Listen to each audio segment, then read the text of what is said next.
Hello, everyone. Welcome to another episode of Spilling Tea. I am your host, Tiffany Daniels.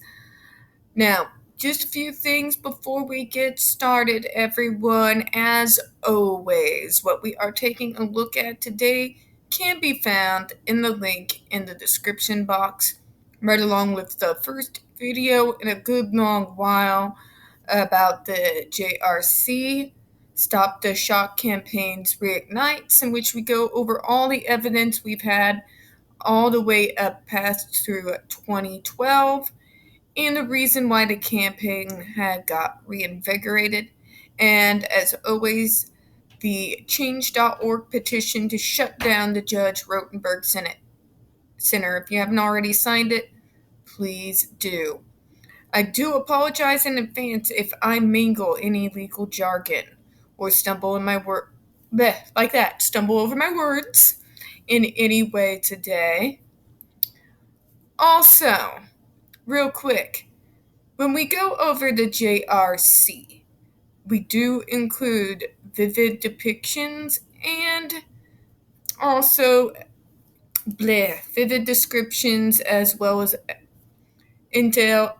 details in regards to people with disabilities being tortured and abused at the JRC. If you have young ones present, please wear your headphones. Also, today, folks, I will be going live for Spilling Tea, doing one of our open chats. As always, it's going to be about 4:30. Now, after this week, I am going to take a break from streaming, and the following week, my days of streaming are going to start changing.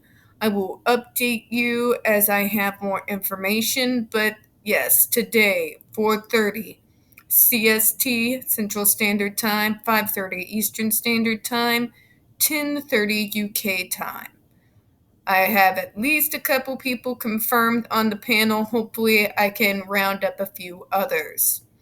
Without further ado, moving forward today, the FDA Exemption 5 withholdings. This is Section B of the Judge Rotenberg Educational Center Incorporated versus U.S. Food and Drug Administration. The FOI Exemption 5 permits agencies to withhold interagency or intra-agency memorandums or letters that would not be available by law to a party other than an agency in litigation with the agency. This exemption incorporates the privileges that the government may claim when litigating against a private party, including the governmental attorney-client and attorney-work product privileges. So they are trying to break attorney-client and work product privileges. They really want to know about what's going on behind these testimonies. They want these kids' medical records, as if they haven't done enough damage to them. They don't have a right to privacy, according to the JRC. The Presidential Communications Privilege, the State Secrets Privilege, and the Deliberative Process Privilege. AB2 versus U.S. Department of Homeland. Oh my God. Under the deliberative process privilege, an agency may withhold documents reflecting advisory opinions, recommendations, and deliberations compromising part of a process by which the government decisions and policies are formulated. Department of Interior versus Klamath Walker User Protection, ASSN, whatever that is. The deliberative process privilege reflects the common sense notion that agencies craft better rules when their employees can spell out in writing the pitfalls as well as the strengths of policy options, coupled with the understanding that employees would be chilled from such rigorous deliberation if they feared it might become public. These bastards have the audacity to try to use that? Really? Wow. I'm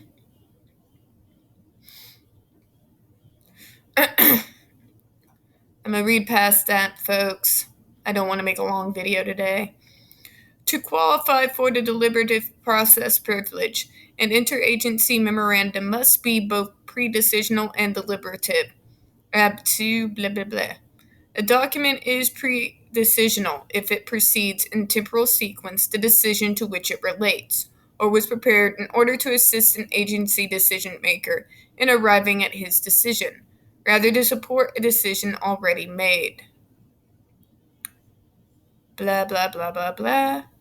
Deliberative in this context means the record is part of the agency giving and take of the deliberative process, by which the decision itself is made. Are you really insinuating with the FDA hearings that there was no give and take? When you marched those freaking brainwashed parents in there and made us sit there and listen on how they think that torture is the best way to help their children?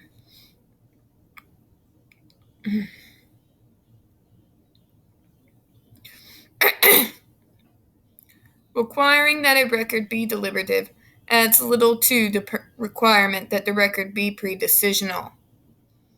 To gauge whether deliberative process privilege has been asserted appropriately, the government must explain, for each withheld record, at least what deliberative process is involved, the role played by the documents in issue in the course of that process, and the nature of the decision-making authority vested in the office or person issuing the disputed documents. Authority? They're the FDA. How about that? And the position in the chain of command of the parties to the document. The government, not the requester, must identify the deliberative process to which any record relates. Broadly, the defendants withheld under deliberative process privilege two groups of records: those reflecting deliberations about regulatory and enforcement decisions, and drafts of documents. The first group of documents generally relate to the appropriateness of different regulatory approaches, as well as opinions and recommendations about how to best effectuate regulatory approaches being considered. Wow. So they think how the FDA went about the ban was not appropriate. How do you think? They let you have your say. They let you produce your evidence. They let you defend your case. There's just no defending, abusing, and shocking to death freaking disabled people. The defendants enumerate the specific decisions to which the record relate as including whether to propose a ban of electrical stimulation devices. The regulatory strategy of the agency should take with respect to JRC and discussion about how to respond to the JRC's request for a Part 16 hearing.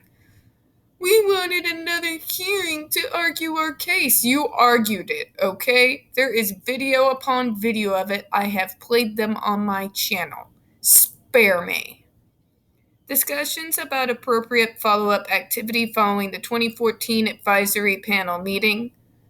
The status of inspections of the JRC, the FDA's draft proposed rulemaking regarding electrical stimulation devices. Y'all were the ones who used unapproved devices, okay? God, own up to your own shit. Rulemaking regarding electrical stimulant devices. The decision to send a draft letter to the United States Special Rapporteur on torture. They didn't do that. Are you really claiming the FDA did not do that? We did that. We did that. Okay? We did that.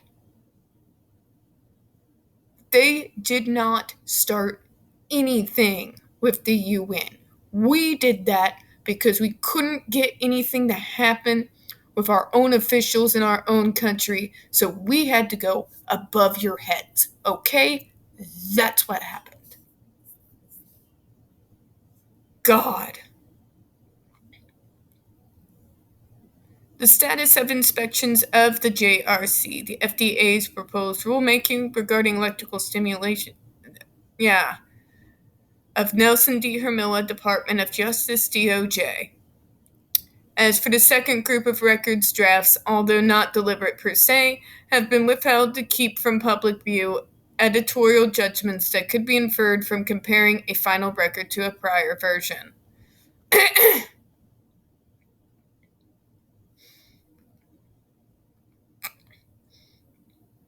Excuse me, allergies. The plaintiffs attack the defendant's withholdings under deliberative process privilege from several directions. From the first, plaintiffs argue the defendant's descriptions of the basis for the Exemption 5 withholdings is deficient because the defendants have excluded dates of records. I read that document. We all read that document. They had all the dates.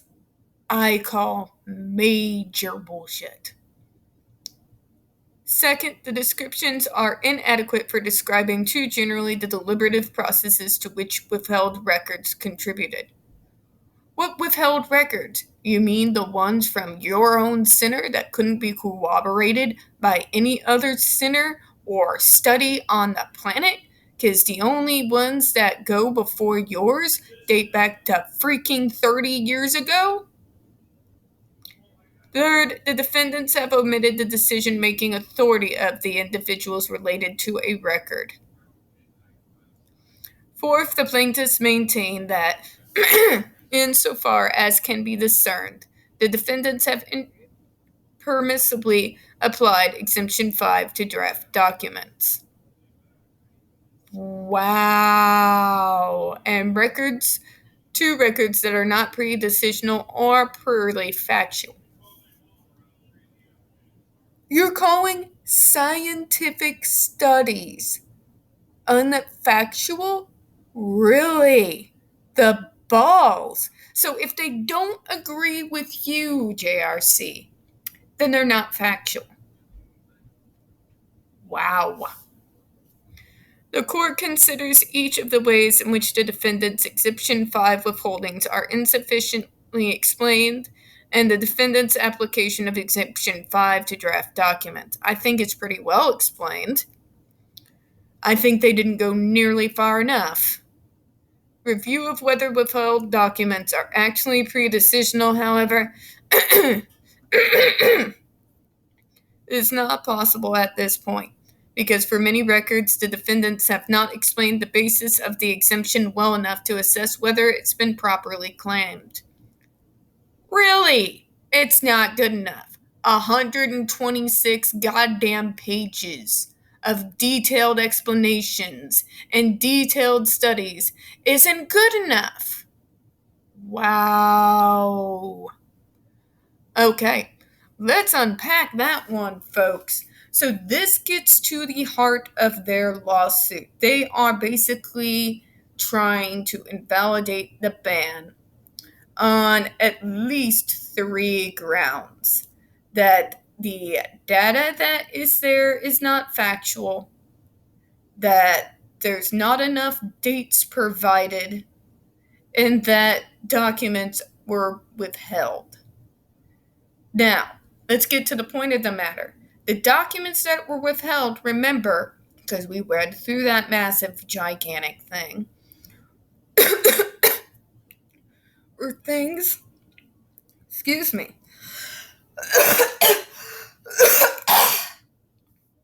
sorry. They were things that could not be corroborated by an outside source. Those things are naturally withheld in things like this, and rightfully so. Number 2, this whole idea of misappropriation of dates. The hell does that have to do with anything? That's not the point. Number 3, and their biggest one, is they are debating that the FDA actually had the authority at all to even propose, let alone enforce the ban in the first place. It's kind of their job, Karen. They oversee medical equipment as well as drugs to make sure that they are appropriate and being appropriately used. They will ban medical devices if those devices do more harm than good. It's called the Hippocratic Oath. You ever hear of it? These folks are out of their damn mind.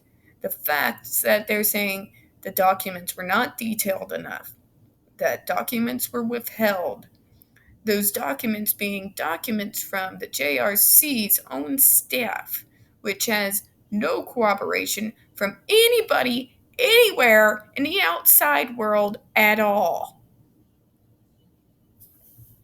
And the idea that they can challenge the authority of the Food and Drug Administration, which oversees medical devices as well as a whole lot of other things, for their ability to even propose to ban it in the first place. They have balls. I'll give them that. They've got a pair. But I don't see them winning this fight, folks. I do not see them winning this fight. The problem is the possibility that they can is there. Another thing they can do is drag this through the court for years. And while the results of these hearings are being contested, they are able to still use those very devices with impunity. It could be years, decades before it stops. Which is why so many of us at the end of the day think that the only answer there is to close this place down so that they have no more access to any disabled child, teenager, or adult ever again. And I have to say, I agree. But anyways, I'm going to go ahead and wrap this up. I do have a very short time before I have to start getting things ready for the stream. So as always, folks, we don't get very many views on this channel. The few that we do get do tend to get removed time to time from YouTube. So please don't forget to hit that like button, hit subscribe. Don't forget to hit the comments. I do appreciate your time this afternoon, and as always, folks, we here at Spilling Tea hope you have a good one. Bye-bye.